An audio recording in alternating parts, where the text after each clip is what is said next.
అందరికీ నమస్కారం అండి. ఆంధ్రప్రదేశ్ రాష్ట్ర ప్రభుత్వ ఉద్యోగులకు పెన్షన్లకు కొత్త పీఆర్సీ పెండింగ్ డిఏ బకాయిలపై రేపే క్లియరెన్స్ అయితే రాబోతుందా? క్యాబినెట్ అయితే భేటీ అవుతుందండి. పీఆర్సీ 2025 సంవత్సరంలో అమలు చేయాలి, అలాగే 30% ఐఆర్ ఇవ్వాలి.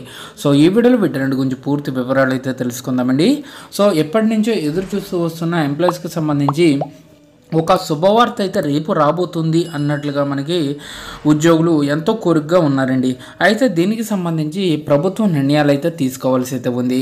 సో ఇప్పటి వరకు కూడా కూటమి ప్రభుత్వం అధికారంలోకి వచ్చి సుమారుగా 9 నెలలు కావస్తుంది. ఈ 9 నెలల్లో చాలా క్యాబినెట్ భేటీలు జరిగాయి. ఏ క్యాబినెట్ భేటీలో కూడా ఉద్యోగులకి సంబంధించి ఏ అంశాన్ని కూడా ప్రస్తావన జరగలేదు. అయితే ఇటీవలే ఉద్యోగ సంఘాలన్నీ కూడా సీఎం గారితో కూడా వినతి పత్రాలు కూడా సమర్పించారండి. బడ్జెట్ సమావేశాల్లోనైనా సరే పీఆర్సీకి సంబంధించి కమిటీ ప్రస్తావన, అలాగే 30%తో అయ్యారు. ఈలోగా పెండింగ్లో ఉన్నటువంటి డిఆర్ బకాయిలతో పాటుగా సిపిఎస్పై నిర్ణయాలు తీసుకోవాలి అని చెప్పేసి సిపిఎస్ని రద్దు చేసి ఓపీఎస్ని ఇంప్లిమెంటేషన్ చేయాలన్న అంశాలకు సంబంధించి సీఎం గారికి చాలామంది ఉద్యోగ సంఘాలు వినతి పత్రాలు సమర్పించడం జరిగింది. సో కాబట్టి రేపు ప్రవేశపెట్టబోయే బడ్జెట్ సమావేశాల్లో భాగంగా ఉద్యోగులకి సంబంధించి పెద్దపీట వేసే అవకాశాలు ఉన్నట్లుగా సమాచారం అయితే వస్తుందండి.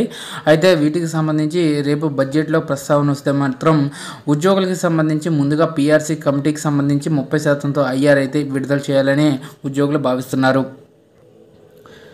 రేపు ఉదయం ఏపీ కేబినెట్ భేటీ అవ్వబోతుందండి. ఆంధ్రప్రదేశ్ రాష్ట్ర అసెంబ్లీలో 2025-26 ఆర్థిక సంవత్సరానికి గాను టీడీపీ కూటమి ప్రభుత్వం బడ్జెట్ను ప్రవేశపెట్టబోతుంది. ఇందులో భాగంగానే రేపు ఉదయం 9 గంటలకు ఏపీ కేబినెట్ సమావేశం జరగబోతుంది.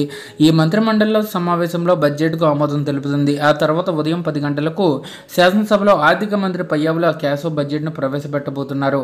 ఇక వ్యవసాయ బడ్జెట్ను మంత్రి కింజారపు అచ్చెన్నాయుడు ప్రవేశపెట్టనున్నారు. ఇక కౌన్సిల్లో మంత్రి కొల్లు రవీంద్ర బడ్జెట్ను ప్రవేశపెట్టనుండగా వ్యవసాయ బడ్జెట్ను మంత్రి పొంగూరు నారాయణ ప్రవేశపెట్టబోతున్నారు.